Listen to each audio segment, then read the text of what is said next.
అందరికీ నమస్కారం. ఒక వారం రోజుల నుంచి 115 జీవో విడుదలైన దగ్గర నుంచి కూడా మెడికల్ అండ్ హెల్త్ డిపార్ట్మెంట్‌లో ఒక గందరగోళమైనటువంటి వాతావరణం ఏర్పడింది. ఆ స్టాఫ్ నర్స్ ట్రైనింగ్ అయిన వాళ్ళ ఏఎన్ఎమ్స్ స్టాఫ్ నర్స్ ట్రైనింగు ఆ కాంట్రాక్ట్ ఎంప్లాయీస్‌ని వీళ్ళందరినీ కూడా ఒకళ్ళనొకళ్ళు విమర్శించుకునే పరిస్థితి ఏర్పడింది. అసలు ఈ పరిస్థితి ఎందుకు ఏర్పడింది? ఎవరు చేసిన దానికి ఎవరిని విమర్శిస్తున్నారు? ఆ రుయా హాస్పిటల్లో పనిచేసే చంద్రకళ గారు, శశికళ గారు హెడ్ నర్స్ గారంట. ఆమె ఎదుటి వ్యక్తిని ఎట్లా కించపరచాలో అనే దానికి మీద ట్రైనింగ్ అయినట్లుంది. చంద్రకళ గారు ఏఎన్ఎం ఏం చేస్తుంది అని అన్నారు కదా మీరు. ఏఎన్ఎం గర్భంలో ఉన్నటువంటి శిశువు దగ్గర నుంచి శ్మశానం వరకు వెళ్ళినటువంటి ప్రతి వ్యక్తికి సేవ చేసే వ్యక్తే ఏఎన్ఎం. ఏఎన్ఎం ఫీల్డ్లో ప్రజలకు వచ్చేటటువంటి జబ్బుల్ని 80% ప్రివెన్షన్ చేస్తుంది కాబట్టే మీ హాస్పిటల్స్ అట్లా ఉన్నాయి. ఈ 80% ప్రివెన్షన్ చేసేది ఏఎన్ఎంఏ. మిగతా 20% మాత్రమే మీ దాకా వస్తారు. ఆ 20%లో కూడా మీ దగ్గరికి వచ్చేవాళ్ళు 2% మాత్రమే ఉంటారు. ఆ 2%కి మేము చేస్తున్నాము, సేవ చేస్తున్నాము, మాకున్న స్కిల్సు, మాకున్న అనుభవం వాళ్ళకి ఎక్కడుంది, మా చదువు అని మాట్లాడుతున్నారు. ఏఎన్ఎంతో పోల్చుకోమాకండి. ఎవరి వర్క్ వాళ్ళదే. కార్మికులు, మున్సిపల్ కార్మికులు చేసే పని చూశారు కదా, వాళ్ళ వర్క్ వాళ్ళదే. వాళ్ళకు కూడా మనం చేయెత్తి నమస్కారం చేయాలి. వాళ్ళ పని వాళ్ళు చేస్తారు. కాబట్టి ఒకళ్ళ గురించి ఎప్పుడు విమర్శ చేయమాకండి. ఒక వృత్తిని గురించి విమర్శ చేయమాకండి. ఒక ఏఎన్ఎం గవర్నమెంటు ఆర్డర్ని అనుసరించి ఆమెకి సంబంధం లేకపోయినా కూడా అక్కడికి వచ్చి ఆమె పనిచేస్తుంది. వాళ్ళకేమి ఇష్టం లేదండి. బలవంతంగా వాళ్ళ చేత ట్రైనింగ్ ఇప్పించి వాళ్ళ చేత ఈ 2 సంవత్సరాల కాలంలో వెట్టి చాకిరీ చేయించుకొని మళ్ళీ వాళ్ళ చేత వెట్టి చాకిరీ చేయించుకోవటానికి ఇంటెన్సివ్ 5,000 ఇస్తూ ఎక్కడైతే ఖాళీలు ఉన్నాయో అక్కడ వాళ్ళు నియమిస్తున్నారు. అంటే వాళ్ళ అవసరం ఎక్కడుందో అక్కడ నియమించుకుంటున్నారు. కానీ మీరు మాట్లాడేటప్పుడు ఒక దాయి అని ఒక ఏఎన్ఎంని కించపరుస్తూ మాట్లాడారు. మీరు చదువుకున్నారు. అంటే ఒక హై ఎడ్యుకేషన్ లెవెల్లో మీరు ఫీల్ అవుతున్నారు కదా. ఒక హై ఎడ్యుకేషన్ ఉన్న వ్యక్తి ఏ విధంగా మాట్లాడాలంటే ఎదుటి వ్యక్తి వృత్తికి గౌరవం ఇచ్చి మాట్లాడాలి. మరి మీరు అంత చదువుకున్నారు కదా. ఆ అమ్మాయి వృత్తి ఆ అమ్మాయిది, ఆ అమ్మాయి చదువుకున్న చదువు ఆ అమ్మాయిది, ఆ అమ్మాయి చేసే ఉద్యోగం ఆ అమ్మాయిది.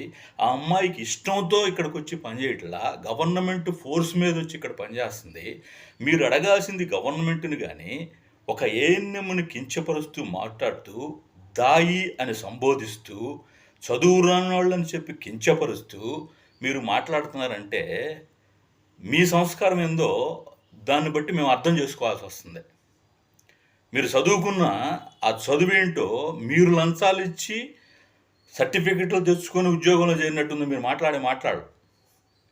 లంచాల గురించి మాట్లాడినప్పుడు మీ కంఠం కొంచెం వణుకుంది. అంటే అక్కడ ట్రైనింగ్ చేసే పిల్లల దగ్గర మీరు కూడా లంచాలు తీసుకున్నట్టుగా నాకు అనిపిస్తుంది.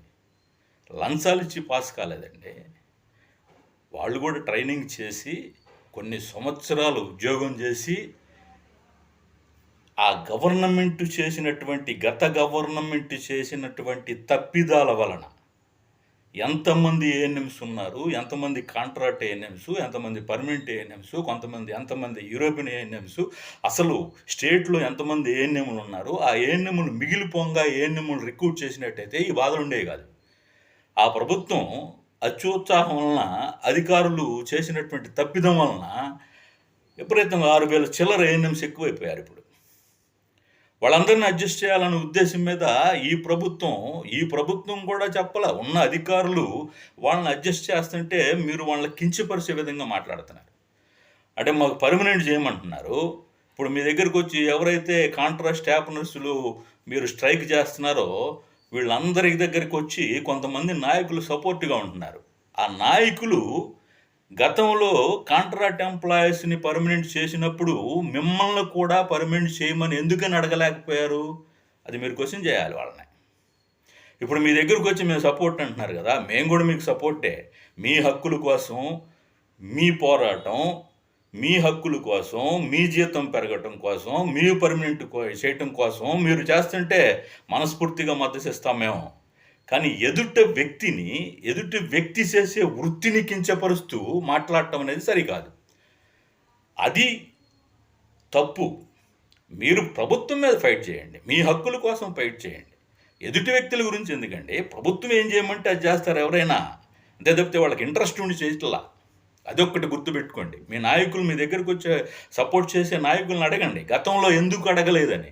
గతంలో సచివాలయం ఏఎన్ఎంస్ నియమిస్తుంటే, గ్రేడ్ 3లో నియమిస్తుంటే ఎందుకు నియమిస్తున్నారు, ఈ గ్రేడ్ 3 అనేది 3 టైర్ సిస్టంలో లేదు కదా అని చెప్పి ఈ నాయకులు ఎందుకు ప్రశ్నించలే? అట్లాగే వీళ్ళందరినీ ట్రైనింగ్కి పంపిస్తుంటే అప్పుడే మీరెందుకు వ్యతిరేకించాలా, ఈ నాయకులు ఎందుకు వ్యతిరేకించాలా? స్టాఫ్ నర్స్ ట్రైనింగ్కి వచ్చేటప్పుడు ఎన్హెచ్ఎం నుంచి తీసుకొచ్చి కాంట్రాక్ట్ పద్ధతిలో ఇక్కడ నియమిస్తుంటే అక్కడ 15 సంవత్సరాలు చేశాము, మమ్మల్ని మళ్ళీ కాంట్రాక్ట్ పద్ధతిలో నియమిస్తున్నారేంటి, మమ్మల్ని పర్మనెంట్గా నియమించండి అని చెప్పి గత ప్రభుత్వం మీద మీరు ఎందుకు ఫోర్స్ చేయలేదు? ఈ ఉన్నటువంటి నాయకులు ఎందుకు ఫోర్స్ చేయలేదు? ఇప్పుడు మీరు రోడ్లెక్కి మమ్మల్ని మేము 10 సంవత్సరాలు చేస్తున్నాం, 15 సంవత్సరాలు చేస్తున్నాం, మమ్మల్ని పర్మనెంట్ చేయండి అని అడుగుతున్నారు కదా. మరి మళ్ళీ కాంట్రాక్ట్ ఉద్యోగంలో తీసుకున్నప్పుడు మీరు ఎందుకు గత ప్రభుత్వాన్ని క్వశ్చన్ చేయలేకపోయారు?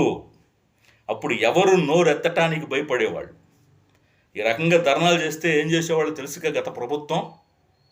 మీ అందరికీ తెలిసే ఉంటుంది, మీ నాయకులకు, మీకు వచ్చి మీ దగ్గరకు వచ్చి సపోర్ట్ చేసే నాయకులకు కూడా తెలిసే ఉంటుంది. కాబట్టి మీ హక్కుల కోసం మీరు పోరాటం చేయండి. Telugunadu medical and health employees union తరఫున, గవర్నమెంటు ఉద్యోగస్తుల తరఫున మేము పూర్తి సపోర్ట్ ఇస్తాం.